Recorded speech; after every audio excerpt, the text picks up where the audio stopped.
Hello and welcome to the Academy of Worship podcast. My name is Chris Davis. And I'm Lauren Levasseur. We want to welcome each and every one of you that is joining us this month for what hopefully is going to be an awesome podcast. And we want to thank each and every one of you that has been joining us in the past months.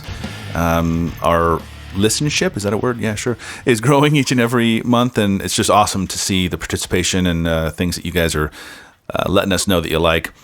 If you weren't around last month, we did an awesome podcast with Rudy Gonzalez, who is a production manager, and he gave us some awesome insight into what it's like to take on the aspect of worship that I think a lot of us take for granted or don't even have, and that's just the visual aspect of it. And so we want to encourage you to go back and check out that podcast and any of the other ones you may miss as well. We're hoping to bring on more guests and stuff in the future, so keep an ear out for that.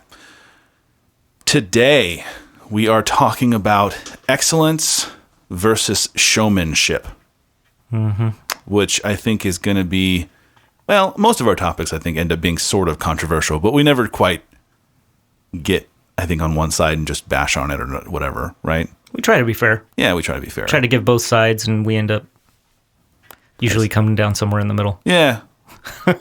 It's kind of sad. It's almost like we're lukewarm. We're just pointing out that some people are extremists, and that's right. And we're not. We're very middle. No, I'm kidding. We're very extreme. We just don't tell you on the air.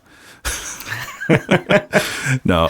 So today, we're going to be talking about excellence versus showmanship, and that was a really hard subject, I think, for us to kind of figure out what falls into that, because I think everyone who has been involved in a worship ministry in any one way, shape, or form has probably seen this. And if you haven't faced this yet, you probably will, whether as an individual or maybe as a leader, or at least one of these things anyway, if not all of them, are just kind of the overarching, thing. So Lauren, I'm going to ask you, I'm putting you on the spot. Let's talk about what excellence versus showmanship is in a church setting, so that we can kind of define what excellence is and define what showmanship is. Okay. And why one's, I guess, better than the other, or at least what we're seeking. And so we may not be defining these in the way that, say, a secular person would. We want to put it in context of worship in church. So I'm going to ask you, Lauren. So excellence, give me in a church context what excellence is. And you don't have to take a half hour. Right. Okay. I think in a nutshell, excellence in worship setting in church is, so not necessarily those times where you see somebody bring out all of the stuff in their bag of tricks. And It's like, wow, this person is really amazing at what they do. It's using all of that experience and talent in a context that is polished and done well, in a way that's not distracting, in a way that helps people connect to God the easiest and the quickest that you can, and kind of getting out of the way while still leading. That makes sense. Only in a church context. Yes. Sense. Yeah, exactly. So would you define excellence, in addition to everything you said, it's in invisible preparation, where like you said, it's not like this showy look at me thing, but you're experienced enough, you're confident enough, you're rehearsed enough, you've put in the time, and now you can effectively lead people without getting in the way, like you said. Right. You're not stumbling through it. And not every church is going to have an excellent team, an excellent worship leader. You're going to have whoever you have, and whatever level that they can bring, they're bringing it for the Lord. And that's awesome. That's amazing. They're going to bring whatever level they have. And it may not be at the same excellence level as some other church, but that church is going to be blessed with what they bring. Right. And they're going to try to bring a level of excellence that they can. Right. I think that's an important thing to think, because you had said not every church will have an excellent team. Now, I think it's a very subjective thing to say an excellent team, but I think you clarified it at the end there. Right. Which is not every church will have the same level of excellence as another church or whatever. right? Well, yeah, and also I think you could look at it as you may have two teams at two different churches that have the same talent level, Okay, and one may have a different excellence level. I see. Because maybe just one isn't focused on that, and they're very loose with how they run their team and how they run their ministry, and they're okay with the idea of not having that excellence level. Okay. So that's possible as well. Right. I hear you. And okay. so that's where we can go, okay, so here's what shooting for excellence looks like, no matter your talent level. Right. Okay. Cool. So I think that kind of puts a framework in for excellence. Now we're going to jump over to showmanship. And again, this is in the context of church and worship and ministry and stuff. So if anyone's out there in the secular world, don't take this as being showmanship in your world. Showmanship. Flashy, overplaying, overdoing it, maybe fake-ish. Yeah. Have some fake in there, maybe. Have some forced. Yeah, maybe. What would you say? Well, I think a lot gets focused on as far as like the 80s guitar guy. Because the 80s were big and flashy and glam and all of this stuff. And so you have some people that play like that, and automatically people's mindsets go there with that style. Now, and they can be excellent musicians. And they can be excellent musicians, and that style of playing doesn't have to be in-your-face, flashy, showmanshipy. Right. It can be used in a really good way. Right. But it tends to go towards the showmanship and flashy if you don't control it. Now, so it's that's not a focus just shift. Yeah, it's not just guitarists either. Drummers can be way too busy, too flashy, too whatever. Double kick drum, just all of this stuff. Would you characterize it as a shift in focus in worship? Like if you're not focusing on Jesus, then you're focusing on showmanship. In that, if you do something that takes people's focus off of Jesus, yeah. What I'm saying is, it's not a genre. Right. It's not a style. It may, because those things are just subjective. It's like, well, maybe you don't like the style that he's playing. You can still be flashy or not. You can still be showy or not. Right. Brad Paisley is an amazing country guitar player, and his playing is very talented and showy and everything. But that still can be used. That style can be used in a way that's not. With the 80s guitar stuff or whatever it is. Its styles don't really matter. It's how you use it. Right. Yeah, I keep coming back to and the focus thing. Yeah, I keep coming back to the focus. I think showmanship in this context is when basically you probably intentionally take the focus off of Jesus and put it on you. Right. And that's what we're getting at. Style aside, like Lauren said. So okay, so we have a couple of loose frameworks for excellence and for showmanship. And what we're going to do is we want to go down kind of some of the topics that we've discussed. I mean, this is by no means a comprehensive list or exhaustive in any way, shape, or form, but it is definitely maybe some hot spots that we've seen in our own time in worship teams and whatever and leadership. So I don't have these in any particular order, Lauren, so we're just going to kind of go. All right. So the first one is, and this one may be controversial, is the worship decoy. Right. So we had a discussion about this, and we're both, I think, on a similar page in that we understand this. And we'll get into what it is in just a second. We understand it. We understand the heart behind it and the intent. We may not, I'll say we, but I'm going to say I specifically because I don't really know where Lauren is 100% on this. I don't really buy into it. It wouldn't be a style that I would, as a leader, employ necessarily. But I get it. And this is a big church problem. Is it a big church problem? I don't know. Is it? I would think so. Maybe there's an argument that it's not. No, but, I think you're right. We say things, third world problems, stuff like that, rich people problems. This is a big church problem, I feel. I think you're right, yeah. I feel if you're in a small church, this doesn't really become an issue right away. That's true. Yeah, you're not usually. So what is it? So do you want to explain or do you want me to? So worship decoy is when either you have someone who's... let's take singers, for example, because I think this is where we see it the most, isn't necessarily a very talented singer. Right. They can carry a tune in a bucket, but it's not the kind of thing you want to shine a light on. Right. Yeah. It's kind of an ugly bucket. Right. little rusty. Right. But their countenance and their spirituality, just the level that they're at, brings something to the stage, brings something to the team, brings something to worship that is an instant win for the team and the congregation, right. where it's like, wow, when this person is up there, you just see them worshiping. It's mainly countenance, and I would say. it inspires you or enables you to enter in Right. Much quicker, because it's like, wow, yeah, we're connecting to God right now. Yeah.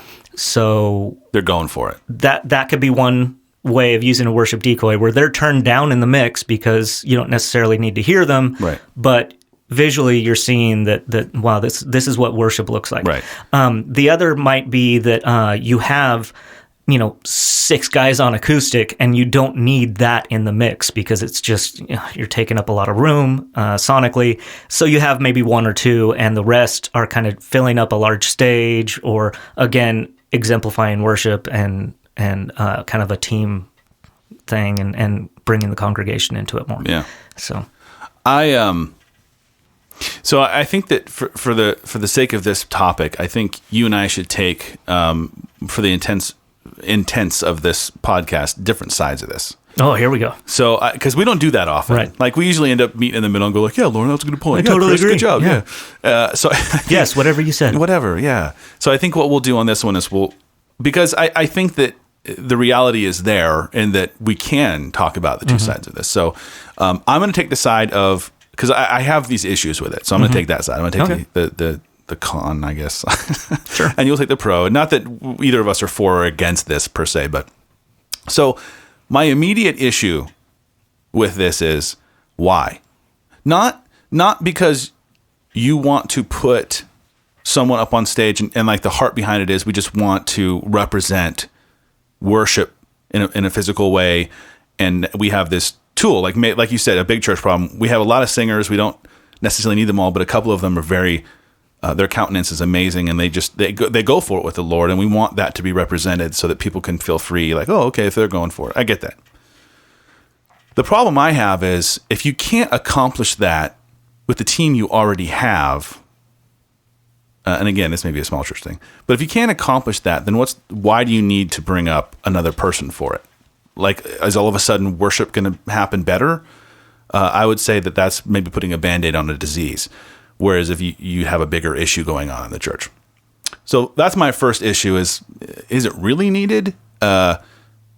So keep that one in there. And then going back to just the kind of overall focus we talked about versus showmanship, excellence versus showmanship.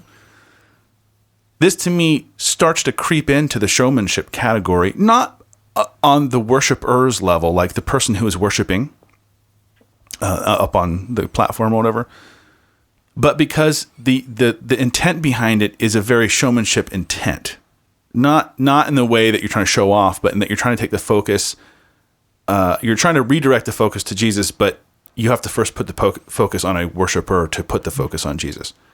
And so, hey, look at them, look at how they're worshiping. And so I kind of pull back from that in that it kind of goes on that side where I don't see a point. So yeah, that's my stuff. Mm-hmm. Tell me what you think. I think you're totally wrong. Thank you. I appreciate you staying. That's my stance. All right. Lauren wins.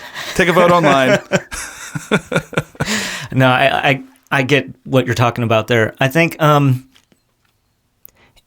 I think the heart behind it, usually. I gave you the harder job, by the way. Did you notice that?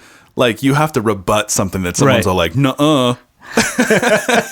Well, and I kind of gave a lot of my side, I think, when I was setting up the idea of it. I probably had a little bit of a slant to the way that I said it.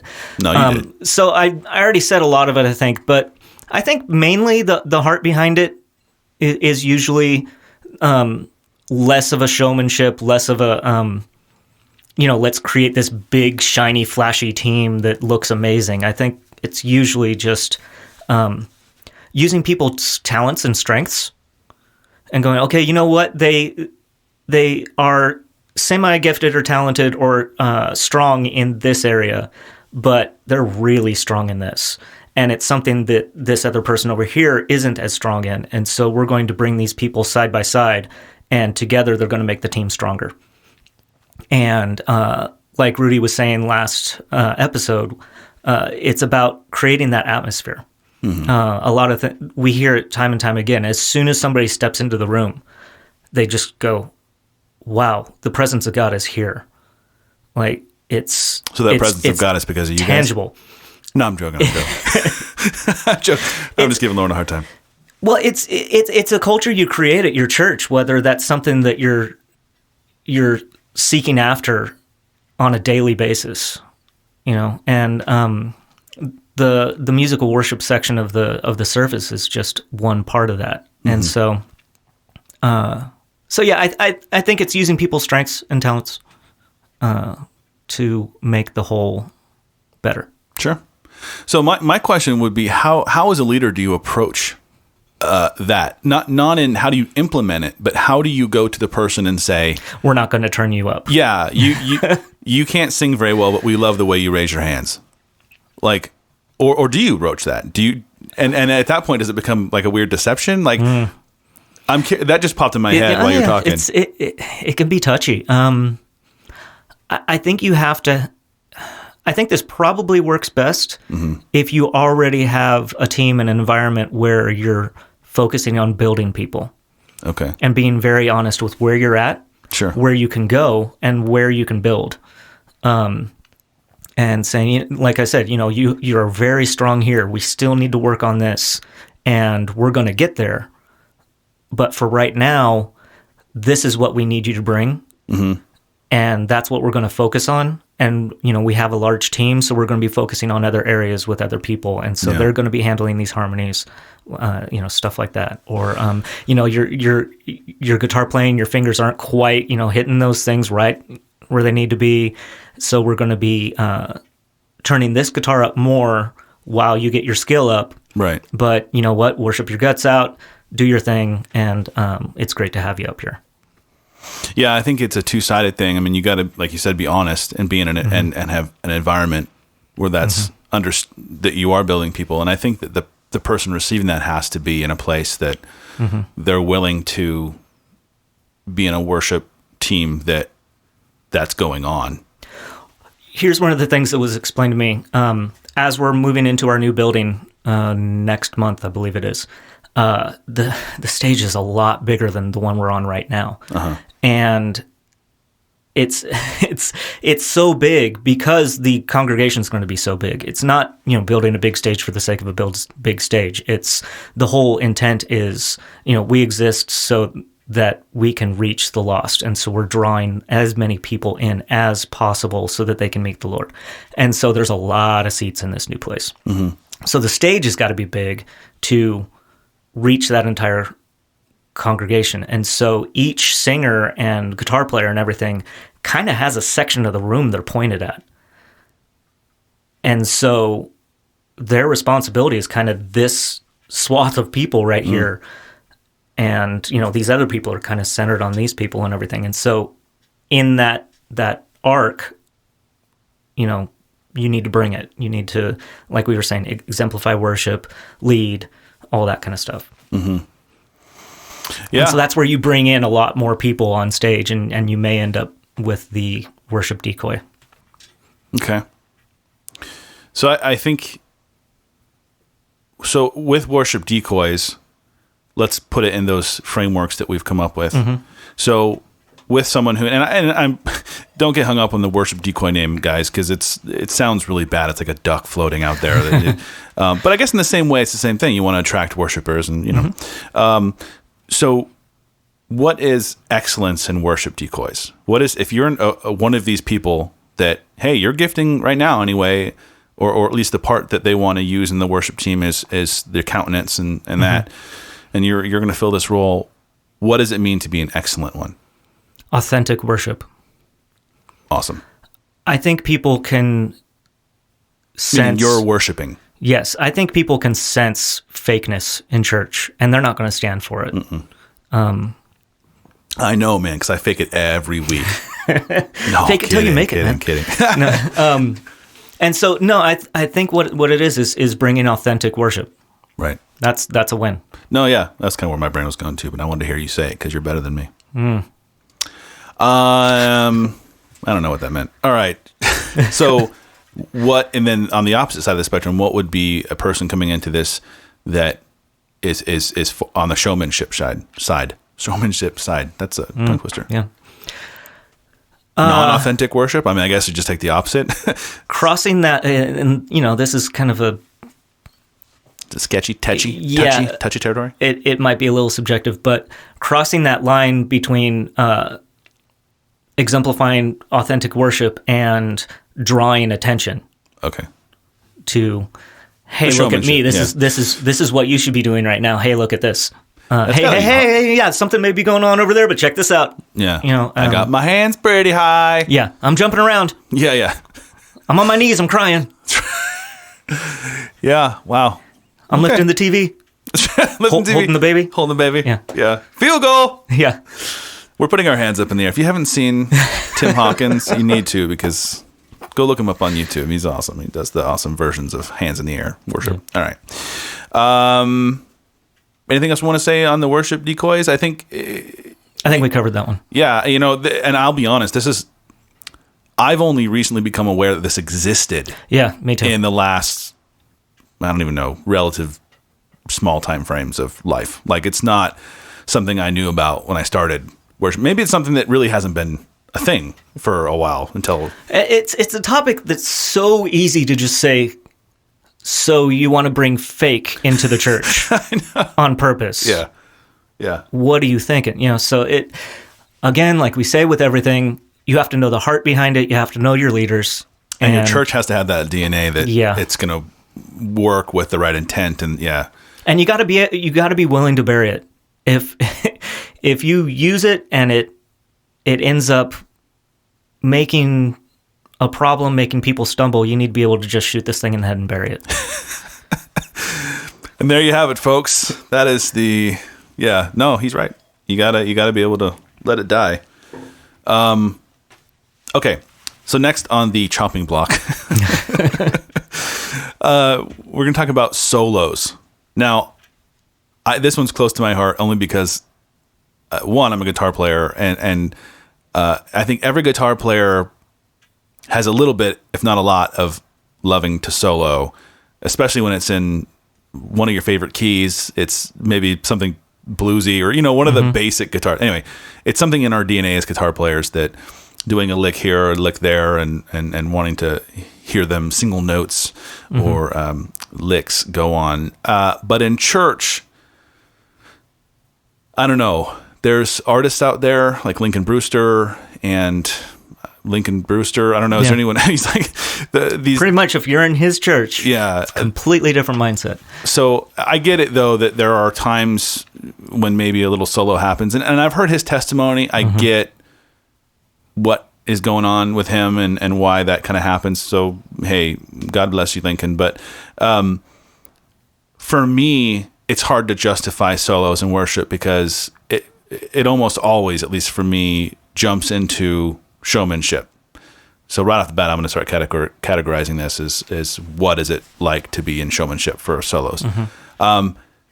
Unless it is done properly, and off air we talked about this, unless a solo is done with like the support of the worship leader in a way that maybe you're soloing and they're calling people into a deeper place of worship because there's no words on the screen or whatever, and he's kind of going with you on this solo journey to kind of encourage people to worship during the time and not focus so much on, whoa, look at that cool flashy guitar player. And even that's a slippery slope, I think. But I think it just almost always for me sides into showmanship. And I come from, was it last week? I was in a worship service you and I were involved in, and there was in fact, it was a Lincoln Brewster song. And there's a solo section in it, of course. And so I asked in the rehearsal, hey, to the worship leader, do you want the solo in here? Because you had prepared. I had prepared it, or at least knew what to do there. And that was when I had less than 24 hours to like learn all the songs. Anyway. Yeah, side lesson, everybody prepare your parts ahead of time so the worship leader can make that decision whether they want to use a thing or not. Right. So I asked him, "Hey, do you want this here?" And he said, "Are you prepared?" And I said, "I'm a guitar player always, you know."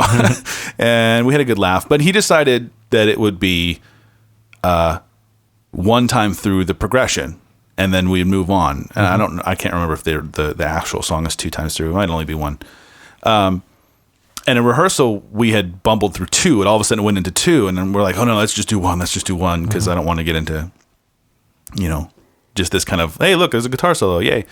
Well, come time to worship, I don't know what happened. No one came back in. They went around a second time, and I'm in the second time through. And I know personally, I went into immediately like, "Oh no, this doesn't feel right anymore." I used all my notes. Yeah, I had prepared for 1, you know, kind of structured the solo around 1, and all of a sudden it went around again. I'm like, "Ugh." And then not only that, but it just felt, it was a little uncomfortable. It was just long. It stemmed from, I don't want to say bad leading, but not strong leading of, okay, now we're going into the next section. I'm going to start singing again. I'm cueing the band. It was kind of a stumbling through. Are we going to, we're in the next section. Yeah. Okay, I guess we're continuing. Yeah. So, yeah. And again, coming back to the dual, it's not just the soloist. It's the worship leader and team as a whole kind of working together. So I tend to shy, all that being said, I tend to shy away from solos in worship.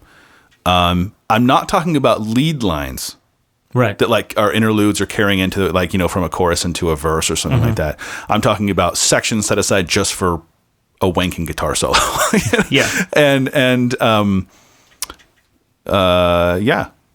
So I guess that conversely, excellence for a solo would be concise, prepared, work together as a team, make sure the worship leader is involved too, maybe, you know, at least in bringing people into a place of worship, and the soloist isn't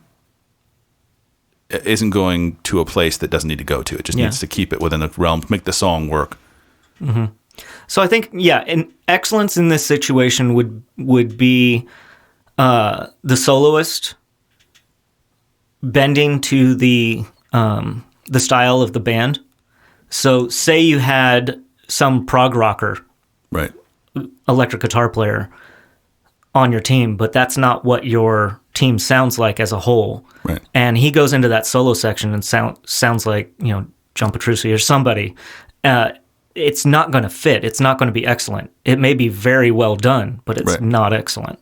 You know, so that's one thing that you got to take into mind is blending with the rest of the team. And I admit that's hard. It's hard to even like quantify some of this stuff, because I think if say the solo section is relatively short and the guitar player is just a phenomenal guitar player and they play, you know, a prog rock or just a very virtuosic solo, but it's short, concise, it makes sense. You know, there's this, it's well structured, whatever. Right. And it does leave you in a sense of like, whoa, that guy's really good with his instrument, but it's not showy in the way that you're lingering. Right. And it's like, oh, big rock guitar solo. I mean, like I said, I usually err on the side of just let's not do a solo, but I've heard worship music where there's been some guys that stuck in. There was a guy, it was a YouTube video, and they were doing so on the praise and worship sites. I'm sure you've seen that Revelation song is sort of a joke. Not a joke because the song is funny, but a joke because everyone's like, it's in the key of D. Yeah. If you haven't, go look it up. If you haven't, maybe don't look it up. God bless you. Just go along your way and don't ever get corrupted by this. But real quick side note. Last night, my wife and I watched Love and Mercy, the Brian Wilson Beach Boys movie. Excellent movie. There's a section in there where there's a girl on bass, because he brought in tons of studio musicians, right? And the band's actually out on tour, and Brian's just writing music in the studio while they're out getting a new album done. Sure. He's got a girl on electric bass, and he's got a guy on string bass right behind her. Wow. And the girl's like, you have me in A and you have him in D. How does this even work? And immediately I was like, you're playing Revelation song. That's how it works. Brian Wilson tackled that thing back in the 60s, so don't worry about it. And by the way, G Mixolydian is not a key for anyone out there. People argue it's this G is a whole nother Mixolydian. podcast. No. Anyway, okay. So What was my point? Oh, my point. My point is in this video on YouTube, there was a guy, they were playing this song, and I think someone posted it to one of these sites. It's like, look, you can, what is he playing in? Kind of as a joke. But he played this phenomenal solo in that song. Like, there was just this whole section they did, like, went around once on a verse or something. And it was incredible. I was like, okay, like, golf clap. Like, you get it. That was awesome. It was really, really well done. It was clean. It was, like, structured beautifully. And this leads me to my, I hope, last point on this one, is that I think the DNA of whatever church he was playing in was accepting of that as a form of worship. Yeah. Where it was like, and he's a guitar player who has been classically trained in his instrument, in that he has schooling on his instrument. He's very versed in everything going. You could tell by the way he played. It wasn't just a guy who sounded out the right notes. He knew what he was doing. And let's be fair to solo in Revelation song. You do have to know some theory to work around that, or at least know kind of what's going on. A little bit anyway. Yeah, so I think it can be done. It's just there's a lot of like if factors in a church for that to be right. Were we tackling the instrumental sections in this one? Not the tags and the kind of, I think link one section to another, but the actual extended instrumental sections. That is a topic we're going to talk about, and I think this is actually a really good transition to that because we're not. Yeah, so I think we did solos is one thing, but then so going into what you're talking about, which actually is one of our topics, is and it's broad. We'll start with this side of it. Song content. Now, we have a podcast purely on lyrical content and stuff, but what we're talking about is musically. There's sections in songs that are, well, here, let me back up. Sometimes songs are really fun to play. Okay, so this is all under this umbrella.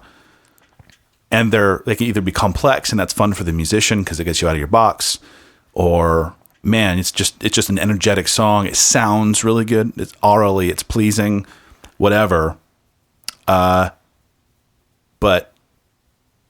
it's not. It's just you're doing it to do it, right? Right. It's going to be more enjoyable for the 5 to 10 people on stage than it is for the however many people in the congregation. Yeah, and maybe bringing in some of that lyrical content, not heavily, but maybe it's not saying a whole lot, or maybe you say the same thing a lot in the same way in the same song, and you're not really moving on from 3 words or something.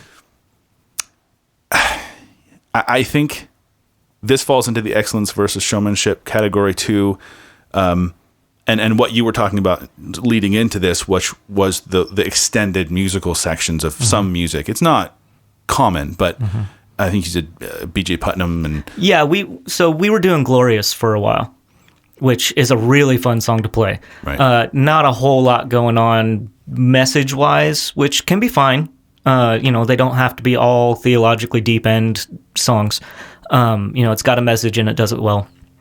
But the very end of the song, because they've got that band that's really tight and everything, they have an outro to the song that's pretty long and goes through all these changes and everything, and it's a lot of fun and it's interesting.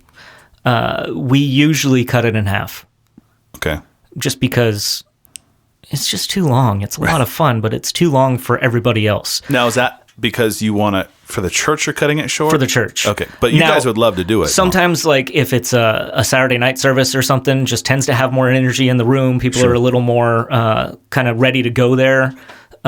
We'll do the full thing sometimes. Depends on the worship leader, too. Right. Yeah. And depends on the backing band. Some musicians just can't pull that song off. Right. So a lot of times if we do that song, we'll cut the outro in half. For those reasons, it's too long. Well, it almost sounds like we kind of answered actually both in the same breath there, which was, I guess, how would we phrase this? So in song content / energy, or doing a song just because it's fun, or just because it has a really cool musical section in the middle of it or the end of it. Yeah, sometimes it's picking a song at the beginning of the list to get the room warmed up, to get everybody energetic and ready for the rest of the set list. Sometimes you just throw something in there, again, that doesn't say a whole lot, but it's high energy, and it's by Young and Free, and it gets people on their feet. So I would stick that into the excellence side, because you're intentionally using an energy of a song, to do something specific in the room or with the worshipers. So I would consider that to be an excellence choice, because you're not just doing it because as a worship leader I love singing this song, or as a bass player, it's got a killer bridge section, I love playing this section, that's why I like doing this song. Not to say that you can't enjoy playing the music, but it shouldn't be the reason the song is being put into a service. Right. So, and I think that goes to the showmanship side, right? So like if a worship leader, especially a worship leader, whoever's picking the music for that week or that service, if you're putting a song in there that's just because you like it, and that's the only reason, I think that's where it gets into the showmanship. You need to like pull it back, and why are you doing it again? Like what is your Well, and again, certain songs will have not even just outros, but certain sections in the song. Maybe it's a bridge or whatever it is that's just an extended instrumental section.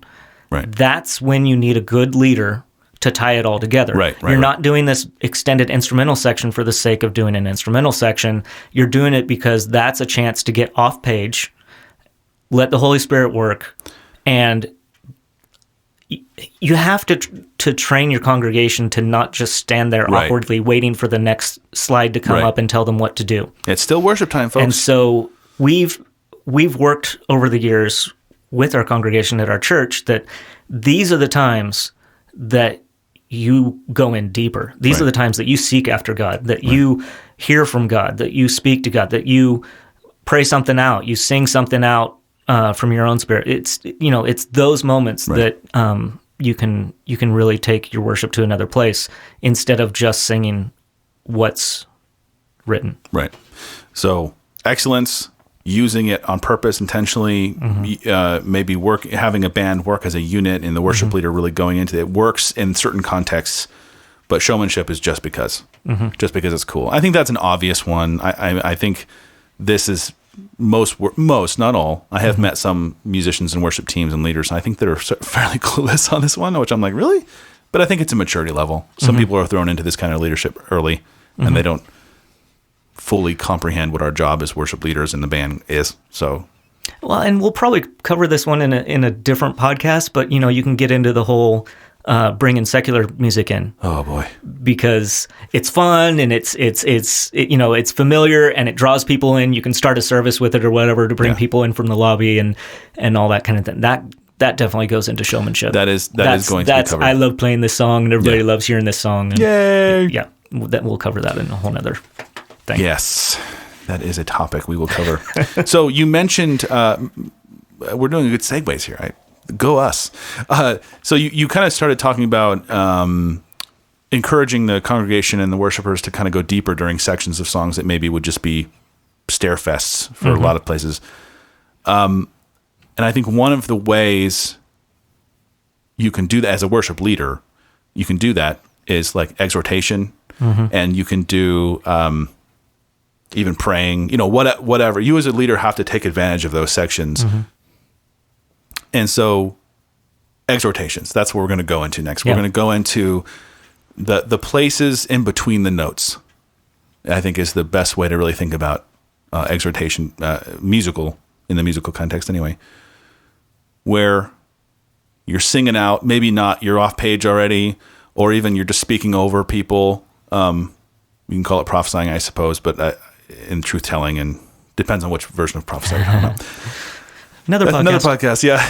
But you know what I mean? Like you're in between pages, you're in between the notes, and you're kind of going in that direction, really just following the Holy Spirit where He's going and encouraging people and letting people worship in a time. I know that happens in a lot of churches, and a good worship leader can do that well and do it not to where it feels interrupty. And I think interrupty, that's a word. Yeah, sure. Interrupty. I think that's where we're going with this. So I know from my own experience, this is something that I've been incorporating in the way I lead worship, and it's almost second nature now. I don't even think about it. I'll sing talk. Have you heard guys do that? Oh, yeah. I do that a lot. Where I'll be leading stuff in the song. It gets really funny when you're in the wrong key. I try not to. Like, wow, he's up there. Yeah. Really high. You should probably stop talking. Yeah. So when does this exhortation and this kind of like singing out and getting that whole thing going stop? Or when does it start being excellent? Or how is it excellent? And how is it showman? How is it getting to the showmanship? I think for me, the excellent way of doing it is where it's part of it's just naturally happening. It's really hard to talk about without actually doing it.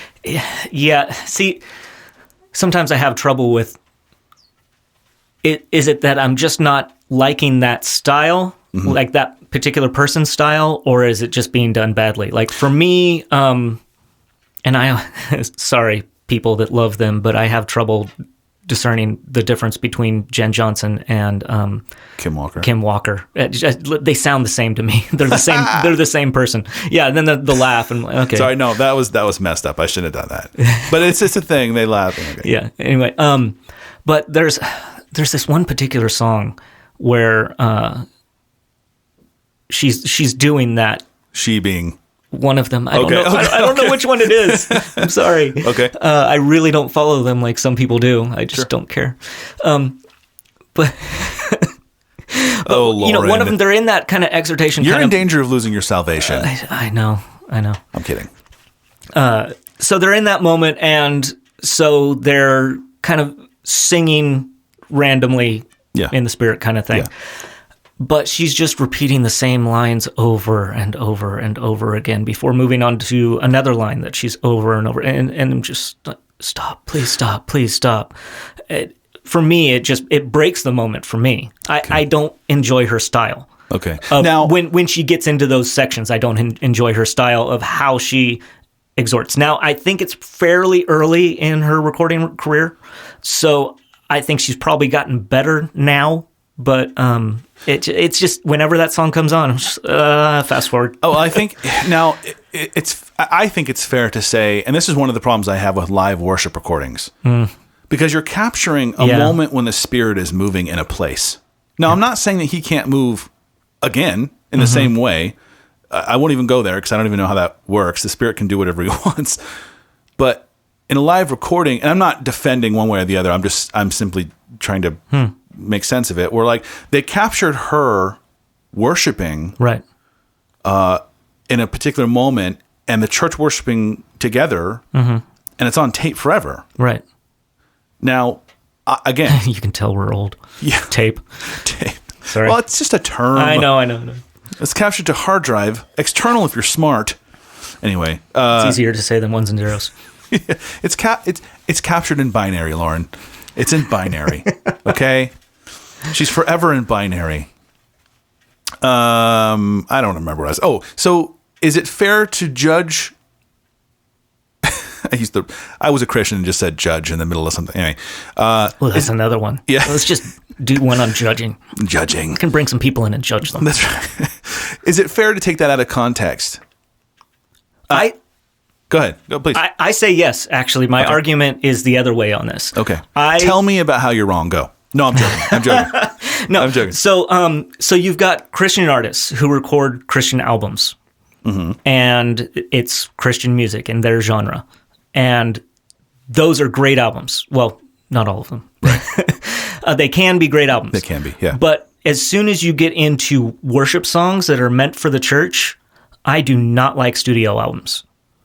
Sure. I think worship music that is made for the church is horrible when you do it in a studio setting, or can be. It's much more prone to be. I don't want to give absolutes, but I tend to like the ones that are live because typically they do capture something that over and over again, it's got the anointing on it. It's got that moment of God descending that there's something that transfers there, and you can feel it, you can hear it, you can experience it again and again and again, As a general rule, maybe. Yeah. In general. Because there's like, say, One Sonic Society. I love One Sonic Society. Huge fan. Their Green, Blue, Red albums, One Sonic or Society, depending on how you name them. There's a couple songs in there I think are just in their studio, but they're just anointed and awesome. So, yeah, I think, well, anyway. Well, it's because they decided to change them later and keep doing different versions that weren't as good, and then everybody else started covering the same song and doing versions that weren't as good as the original. I'm just saying. That's why that is. Yeah. It's because people made bad decisions. All right. Well, I'm getting opinionated here. We digress. So let's pull it back. I agree with you generally. Okay, yeah. Kim Walker, good job. Whatever. I don't know. We were going all over the place with that. I have hands in the air now. No one can see me. I'm gesturing hugely because we're so wound up in here. All right, so we're getting kind of long on time, so I want to kind of finish this guy up. So exhortations, when done appropriately, which really can depend on your church, I suppose, but I think generally, I was going to ask you, like, since we're getting long, I won't, but I was going to ask you what you thought, how, when I do it, what your take on that is, because you're not the one doing it, because it's hard for me to, like, say, or, like, when you hear someone do it. It's been interesting because you tend to be really hard on yourself when it comes to these kind of things. And I think you do have a certain sense of, whether you're doing well or not, but you tend to fall on a little bit more of the side of I'm not very good at this. But I disagree with that. I think you're actually really good, because your argument is that you don't say a lot compared to some other people, or whatever. And it's like, actually, that was the right amount for that situation, for that time. Like, you have a sense of what fits and what's right. Okay. Whereas some others may be long-winded or just kind of babbling until something good comes out. Right. And okay, perfect. So that's a good example then. Thank you. I appreciate that. I sincerely do. So the babbling, I think, is kind of what we're going on, which I think can get into the showmanship, because people think that you have to. Like, I think a lot of leaders, when I hear them doing it, and then it goes past that point, It's like the prayers that have Lord God every third word. Yeah, that's right. Yeah, so I think that, we've beaten this one to death. I think people know when it starts getting a little long and people are like, all right. Well, and then for the band, real quick, this thing came to me too. So for the entire band, everybody, when it comes to those extended sections, most people's natural tendency will be, I have room to play more now. Oh, yeah. I have room to fill this up because there's not singing going on. There's not kind of a structure or whatever. I can now be busy. I can play more notes. I can go different places than the sheet music was allowing me to go before. Right. And if you're not careful, everybody's doing that at once, or it doesn't fit. Yep. And so, again, excellence versus showmanship. If you're playing excellently, you may be able to fit some interesting things in there, or you may be able to get a little fill in here or there, but watch the showmanship line. Right. If you're just playing for the sake of, I have free room now, then that's true. It's not going to work.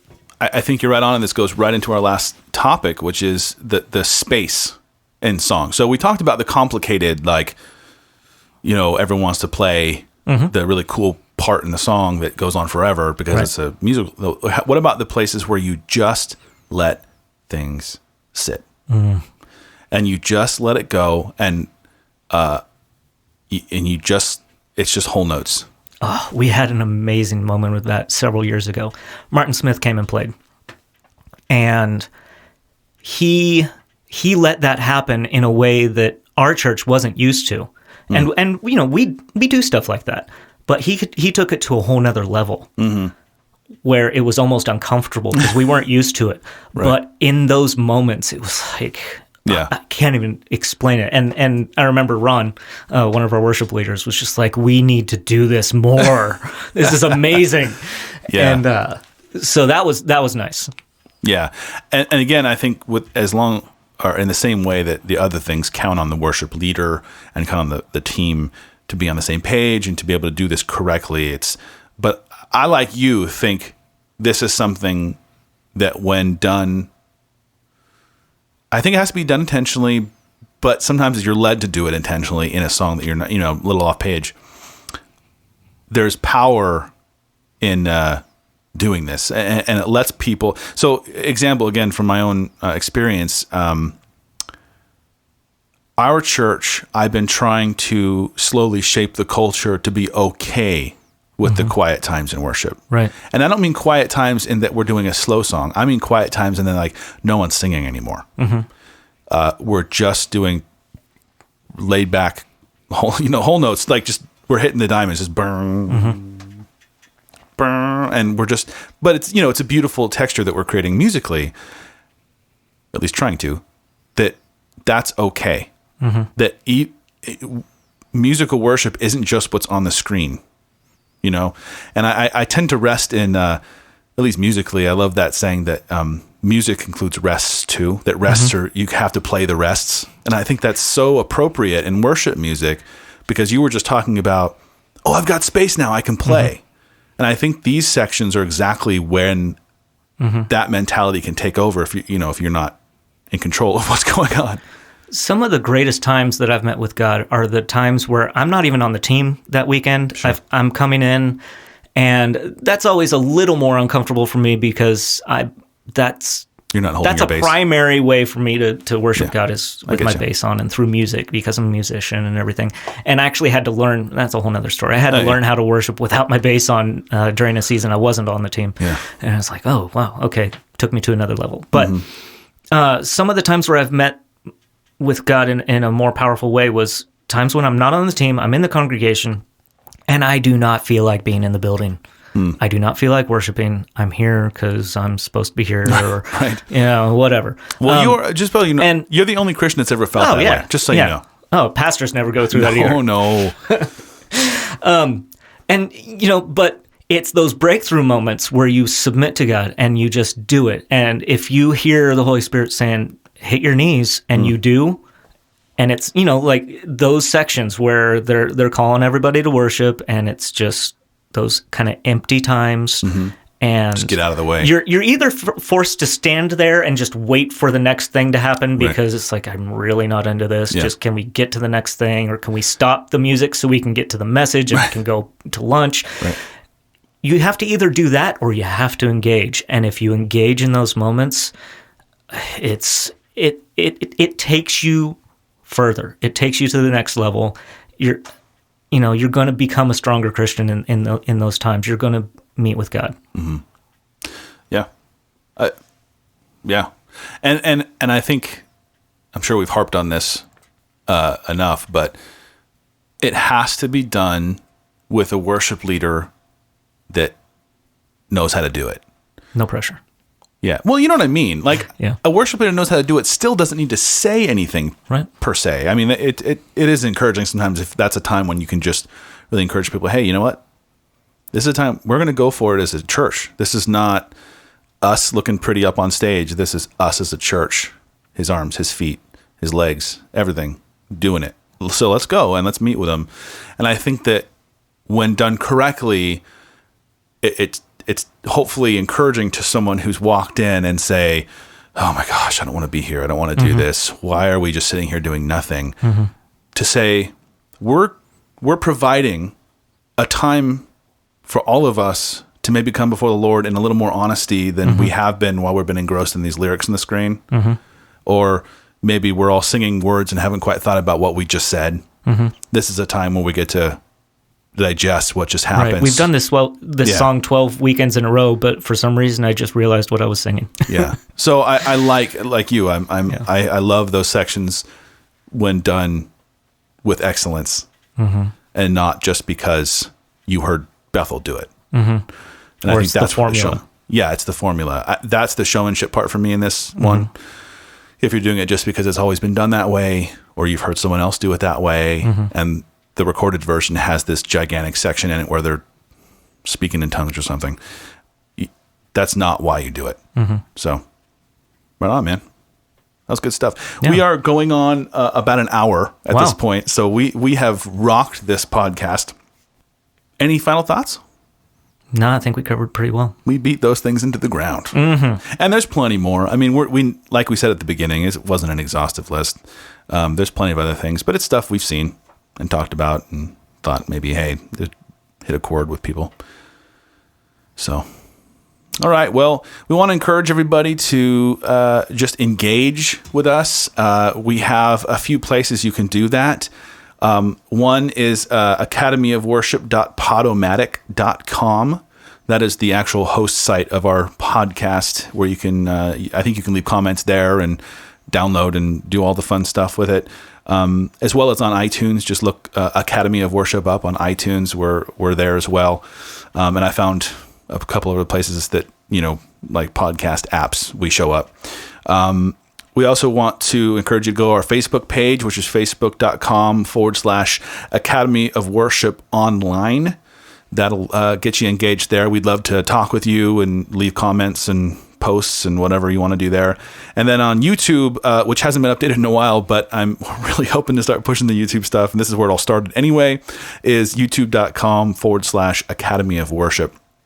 And there we have like training tools and things like that, and we're hoping to bring more to you guys. So, but feel free to leave comments and all that fun stuff. So, all right. So I am Chris Davis. I'm Lauren Levisor. And you have been listening to the Academy of Worship podcast. And we hope to see you next month when we talk about something else really, really cool that we're not going to tell you about. Thanks for listening. All right, guys. See you later. Bye.